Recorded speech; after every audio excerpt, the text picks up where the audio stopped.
Mayong adlaw mga kapatid, liway abas ni para sa News 5 Bisaya. Nagpadayon karong adlaw ang impeachment proceeding batok kang Vice President Sara Duterte. Pero ang bise, wala gihapon mitambong.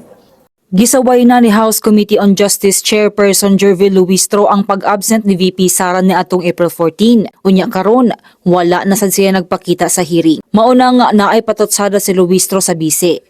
Sa iyang opening statement, giingon ni Luistro nga ang gusto lamang nila, testimonya ilawom sa pagpanumpa, pero ang gihatag daw sa ila, press release og social media content ra. Gi-insister sa kongresista nga ang impeachment proceedings mao ang sakto nga lugar aron motubag si VP Sara sa mga aligasyon. Dugang pa niya nga importante nga klaruhon sa bise ang mga giatubang niya nga impeachment complaint under oath. Mao sa lamang kanitong balita, magpadayon na sa pagbantay sa social media pages sa News 5 para sa mga balita ug update.